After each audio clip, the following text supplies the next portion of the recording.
everybody. Welcome back to my channel. If you are new here, welcome. And if you are returning, so happy to see you. For today's show, we have Robyn here. Her and I met about 6 months ago, and we really kicked it off. We've talked a lot about the psychology and tech perspective, really just of emotions that you feel when you come into the tech industry.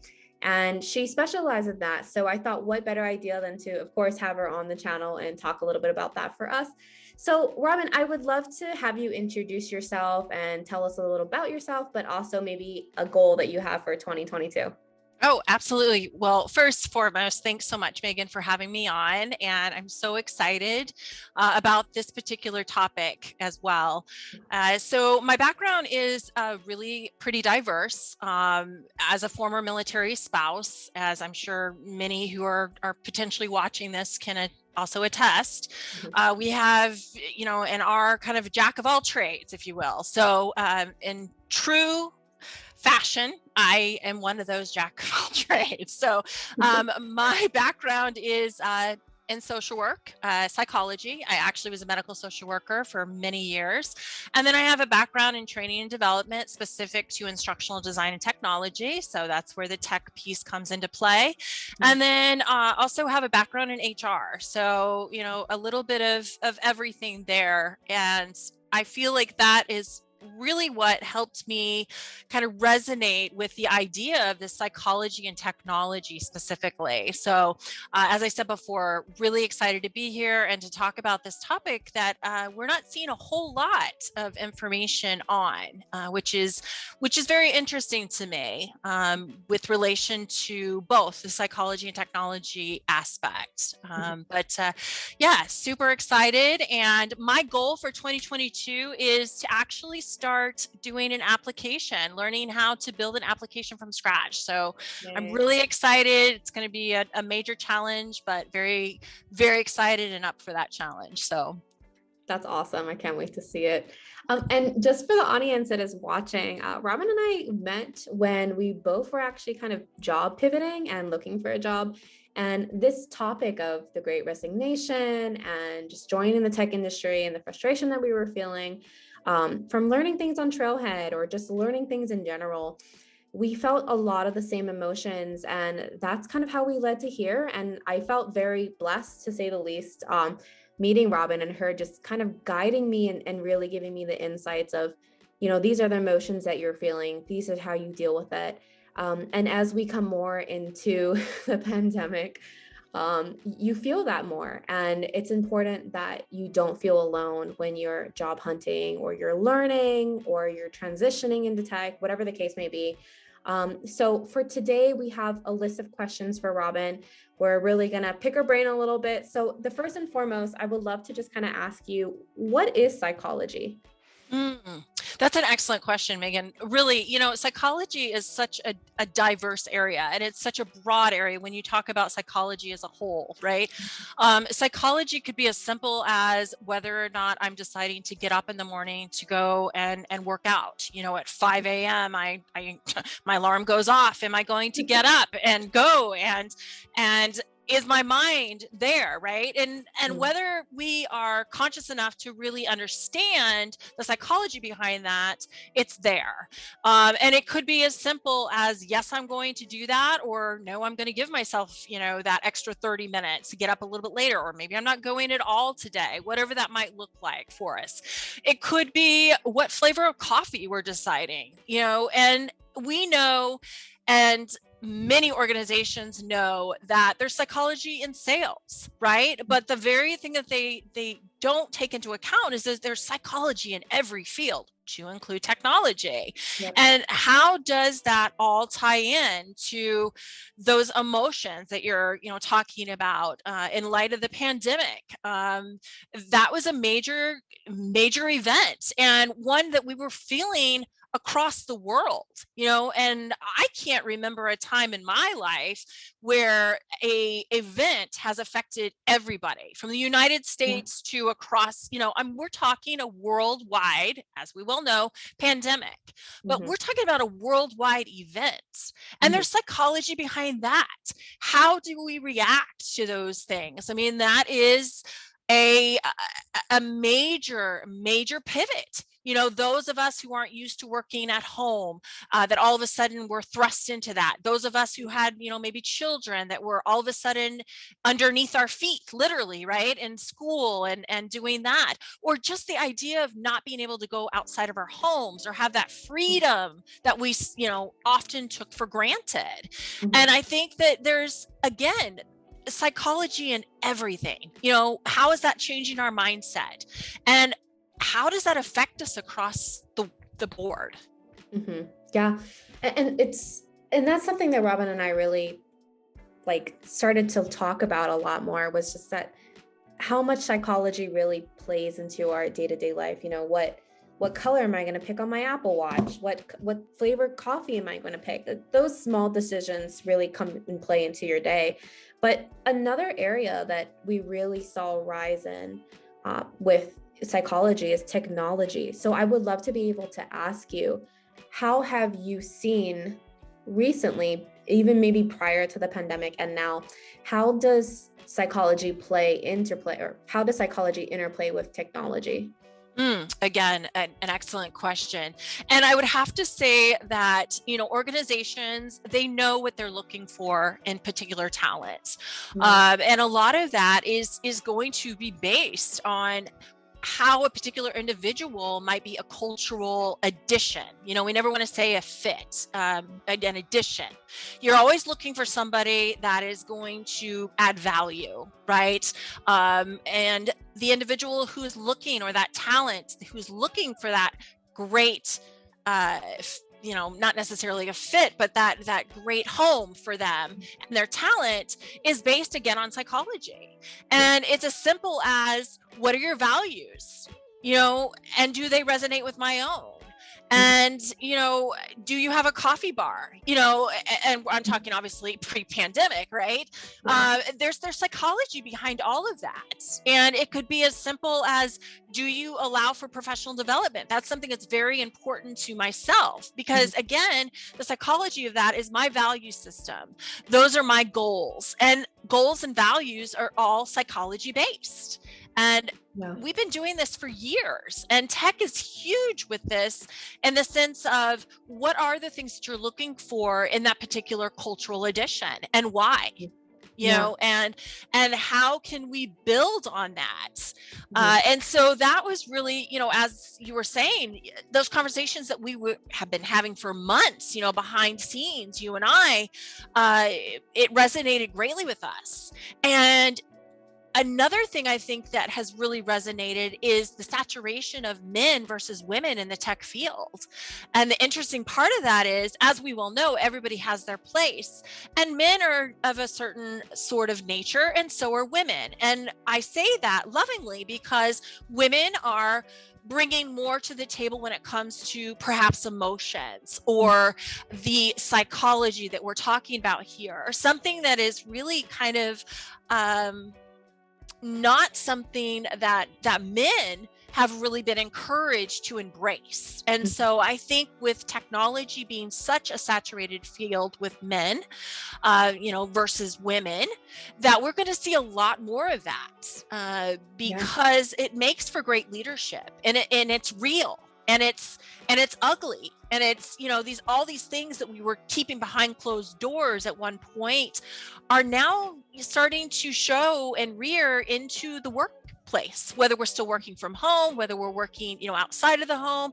This is real. And, you're talking pre-pandemic, and it was happening pre-pandemic, but now we've been thrust upon all of these decisions within a pandemic that we have to be real. It's time to stop, I would say, for lack of a better word, pushing things under the rug and ignoring them. And it's going to make us greater. It's going to make us a greater organization. It's going to make us a greater team. It's going to make us so much more valuable across the board, because we are starting to embrace those things that weren't seen, before. And I'm talking even a year ago. So these are great epiphanies, if you will, that are being seen, especially in the tech field. And I think we need to just start embracing it more than pushing that away and discouraging it. So I would say encouraging that whole psychology would be beneficial for everyone involved. Agreed. I highly agreed. One thing that I've noticed maybe in the past 6 months, maybe a little bit more, but the talking of imposter syndrome, the talking of anxiety when you're applying for a job, when you've lost your job or you're looking for a job, the anxiety of revamping your resume if you have lost your job because of the pandemic. Those are some of the most common emotions that I've seen and spoken about through blog posts and LinkedIn posts and other YouTube videos. And I would love to be able to ask you from your experience and maybe from what you've seen, what type of emotions are most common when people learn tech that you've been in experience with? Yes, I can actually speak from personal experience. I would say there's a lot of anxiety that goes along with that, right? Yeah. We're always going to, and I think this happens greatly with women, that imposter syndrome that you so eloquently just described, and I've read several of your posts on that as well, which are phenomenal, by the way. And absolutely, I think that there's such a gamut of emotion that goes along with that. And often it's that anxiety piece that keeps us stuck, right? That imposter syndrome that makes us feel like, well, I'm not a expert in that particular area. Whether we are or we aren't, we all are experts in our own particular areas, whether we want to admit that or not. And I think women, a prime example of this would be application process. You know, I see an opportunity that I'm very much interested in, and I don't fit 100% of that category of what it is that that particular organization is looking for. Yeah. I more than likely am not going to apply for that. And that's not just me, that's women. Now, men will be more apt to do that. It's about 80% more so that a male will go out there and they'll apply, whether they fit all of the criterion in which that organization is looking for. So what does that say about women in general? Again, we're talking about that imposter syndrome, the anxiety piece. I think there's a lot of fear involved in that. You've got the fight or flight, right? So why would I fight when I can just fly? It's that general process that we have been dealing with, I would say, for eons, caveman years. It's the fight or flight that happens because we are crazy busy and we won't slow down. And again, lots of us are guilty of this. And it's a natural reaction for our brain to think that we're in this mode of attack. It's is there a bear around us? Is there something that is actually going to attack us? And so our lymphatic system completely picks up. Everything starts to go at it major pace, and that's where the fight or flight comes into play. And so cortisol changes. I mean, there's so many things. And again, that's a psychological response to something that we are dealing with that's right in front of us. I mean, the palm sweat, we've all been privy to that. Public speaking used to be a huge fear of mine, and I would get very short of breath and my palms would sweat, and it would be no different if I was learning something new in tech, because again, all of those things start to come into my head. Oh, you're not good enough, you can't do this, you don't understand this, oh my goodness, you're a woman, all these things. And so so many pieces of that, and again, all psychologically based. All interplay. And I think that's huge. So it sounds like, in from your experience as well, the most common the most common emotions that you see really play out between, especially women, are imposter syndrome. And I think that's really huge, especially for people coming into, data science, Salesforce, technology in general, when it has been more historically male dominant. And it's really refreshing to be able to see more people, both men and women, talking about imposter syndrome. I think 2 days ago, and for people that are watching this, it's January 6th, I posted that I'll be making articles about imposter syndrome, emotions that you learn during tech, different learning styles. And there was I was very nervous, but there was a lot of positive feedback in the comment section. It was like, oh, I never thought about those emotions before. We're very, and it's understandable. We're very focused on learning the tech. We're taking classes on Udemy. Like, we're so busy learning that we forget to step back and see how we feel. But I think it's very common when we are on LinkedIn, a professional network, and that's also changing too, which I'll talk about in future videos. But because LinkedIn is changing, more people are being more real about, hey, I failed this test, I flunked this. This is, all those people that we see past, we see the good, right? That's just what social media is. We see the good of people. We don't see their fails. So not only is LinkedIn changing, but the response from that particular post was very positive, especially the men. I hadn't thought about that topic before. I'm really interested in hearing that. The women were super excited. Oh, I felt that before. I'm excited to talk about that. So I love seeing that type of response interplay and become more common now. So another question that I had for you is, from your HR experience, from your experience in general, what are some of the best ways that we can start dealing with like imposter syndrome or any of these type of emotions that come with learning tech? Absolutely. I believe in mentorship. That is a huge piece. I believe that finding, a few good mentors is really going to be very beneficial. You have a particular goal in mind. Is there someone that you can connect with? And as you mentioned, LinkedIn so many times here today, it's easy to connect with those particular individuals. You look for a particular industry in which you're interested, or a tech program that we have mentioned here, like Salesforce, etc. I know myself that I have done that in anything I'm interested in, and I have been very successful in finding some great, not just mentors, but just individuals that I can connect with. I mean, that's one of the ways that you and I have connected as well. And I feel so fortunate that we live in a particular time where we're able to do that, because what used to seem like it was, unattainable can now be attainable. And, so many great things come into play with that. And I think it's so important, especially, we've mentioned men and women, but especially for women, because not only is that anxiety piece there and that imposter syndrome, but there's frustrations there, and there's connections in so many various ways. There's that commonality. And I think that great relationships and mentorships are built on commonality. And I have found that lots of people want to help. They really, truly do. And if they don't, so be it. There's 20, 30 or more individuals out there that do. So don't take it personally. It could be, a particular individual that's quite busy, or, whatever the situation is. We don't know what that individual is dealing with behind those closed doors. So take it with a grain of salt, move on. And, best bet is to go out there and just start trying to connect with as many individuals as you can. And the idea behind that is to make it impactful, engaging, and relevant. And you don't want to just, what do they say, spray and pray when you're sending out resumes.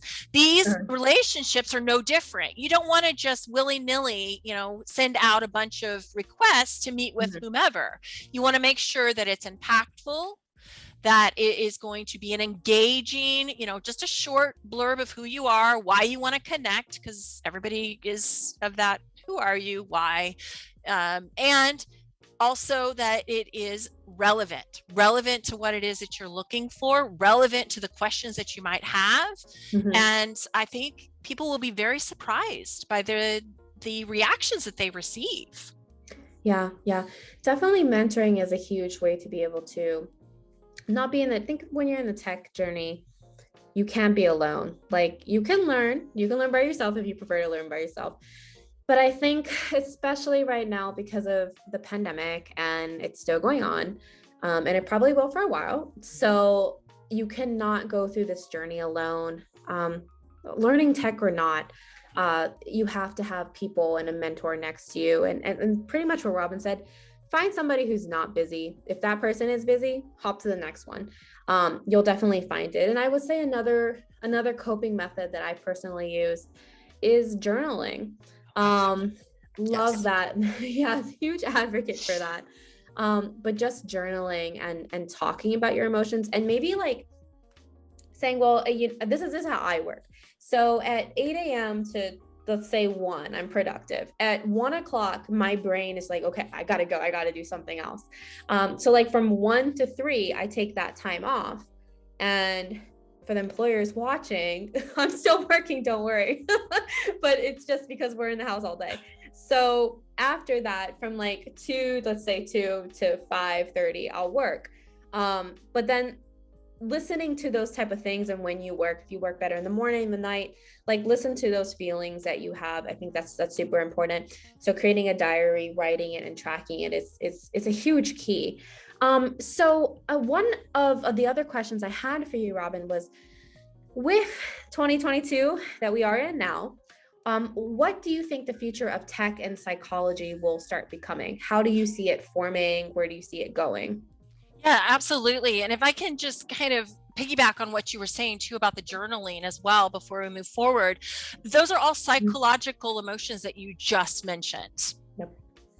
And again, those are it's visual, it's auditory, it's kinesthetic. Those are all areas. And I know you mentioned, a couple of times that you were going to elaborate on those things. So we'll see how that all ties in, of course. But again, these are all coping mechanisms. These are all things that anything that you're dealing with psychologically, anything that has to do with needing a mental break, these are all important factors. The journaling, the getting up, the movement. I mean, that's very beneficial. So any employer that is seeing you're productive because you know when to take a break, and you're not sitting in front of your desk, and just mind numbing it. And that's what I call it. You're just kind of checked out, and you're just checking blocks, and that's not good either. And so, fortunately, unfortunately, however we want to look at this, because several, I should say now, organizations are so open to us working in the home environment or in a remote sort of location, we're able to do a little bit more of that. We can go and work out for about 30 minutes to an hour, whether that means getting up earlier before I start my day, whether that means taking that time during my lunch break and doing that, whatever you and your employer work out, right? And again, that is something, moving the brain, moving the body, all intertwining. Same with the journaling, the mentorship that we were just talking about, or just talking to someone in general, but really having somebody that understands, appreciates, and is on your side. So very much. Enough about that. But with the idea behind technology in 2022, I'm hoping, Megan, that this is going to be a eye-opening experience for organizations across the board, because this is a topic, as I've said before, is not one that we can find. It's not readily available. Lots of organizations aren't talking about this, whether it's because, they're not understanding that connection, or they've just never, really thought about it from that side. I believe that we're going to see, and I hope this is the case, that we're going to see a lot more organizations, especially in the tech industry, opening their doors and their minds to how they interplay together. Because really, a happy employee, a happy team, a happy and cohesive organization is all psychology based. Yes. And I think you're right. You really kind of made me think when you said that, like, I feel so guilty, and here we are talking about it. I feel so guilty sometimes taking that break from 2 to 3, but I think and believe that with this pandemic going on, and I know I keep referencing the pandemic, but it's like here. So it's here. Yeah, it's like here and live. So people have to, companies have to, like, they cannot expect a worker to just work from 9 to 5 anymore. Like you said, people have kids, they're running around the house. They have their mom or dad that they're taking care of. They might have somebody that's COVID positive and they're taking care of them themselves. Like, there's just like mental health that needs to be highlighted this year, super highlighted. And Absolutely. I hope that employers, especially in tech, because there's so much demand in tech, start saying, like, how can we help you? And I know this is something that you and I have talked about offline, and something that you plan to do is just, asking, how can we make a better you? How can we be a better company?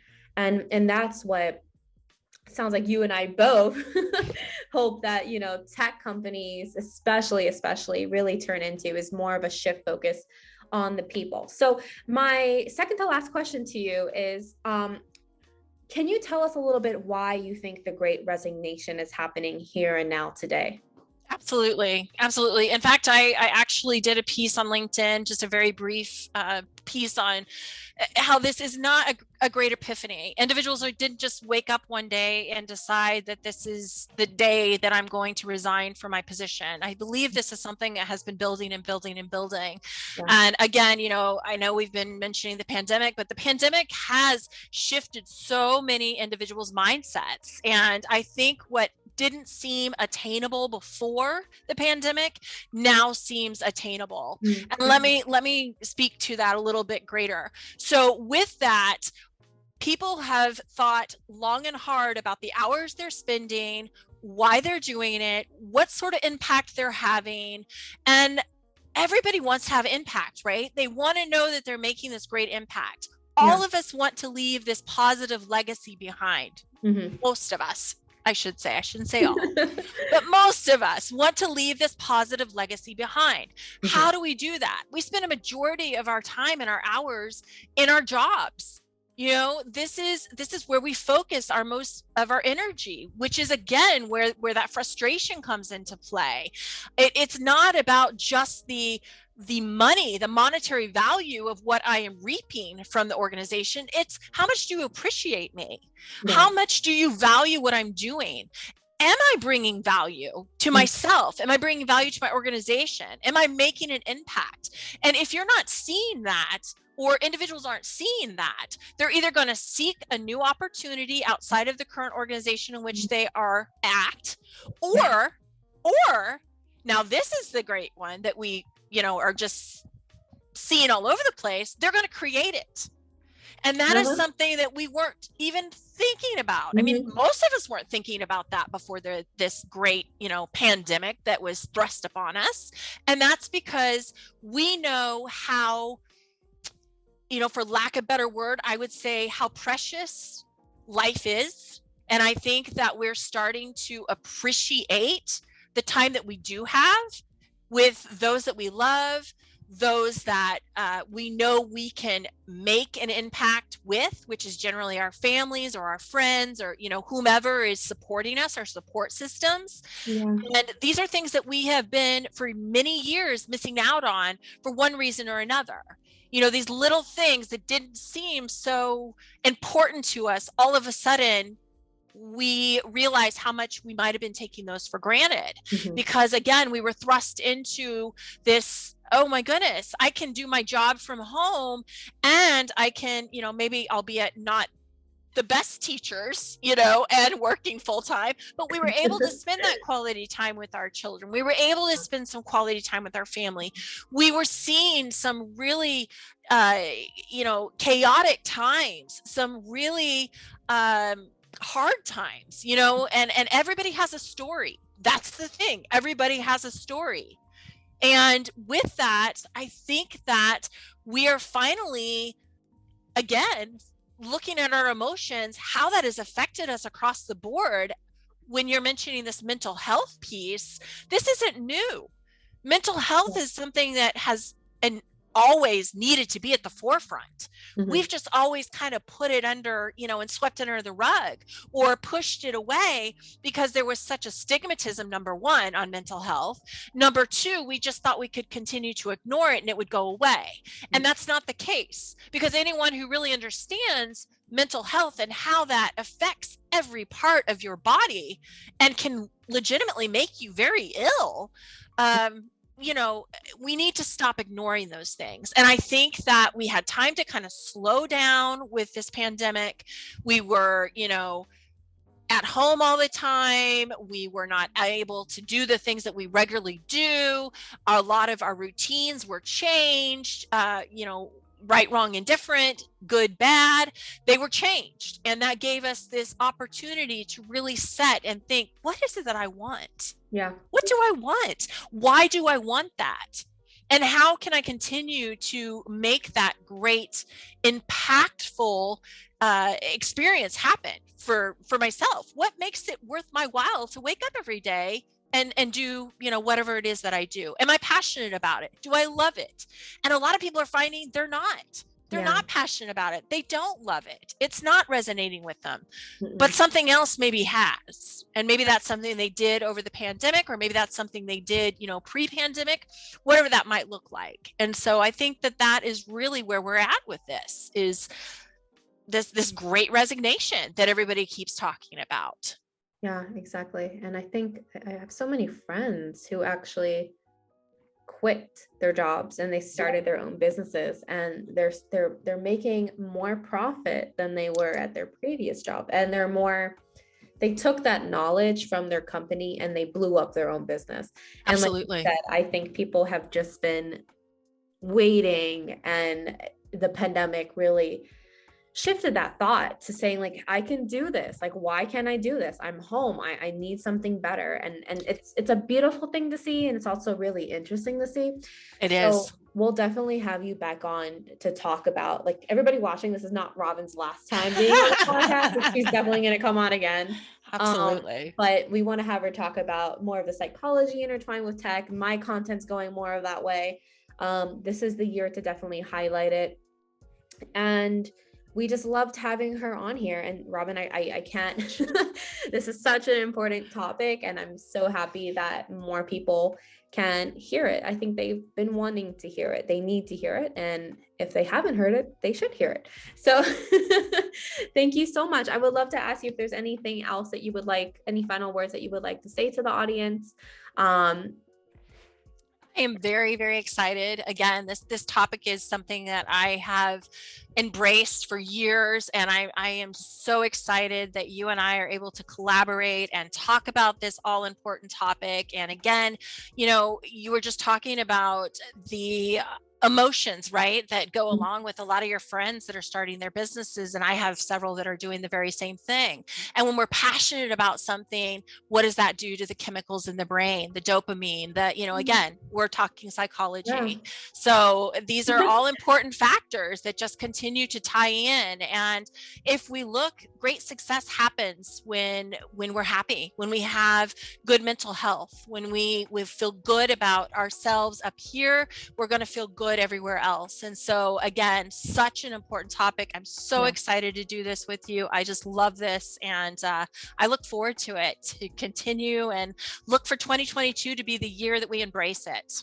2022 for mental health. Absolutely. That's the focus. Well, Robyn, thank you so much for being here today. Was so happy to have you. And everybody, we will see her back in future videos. And if you are not, don't forget to subscribe for more. And we will see you in the next video. Bye. Thank you so much, Megan. Bye, guys. Bye.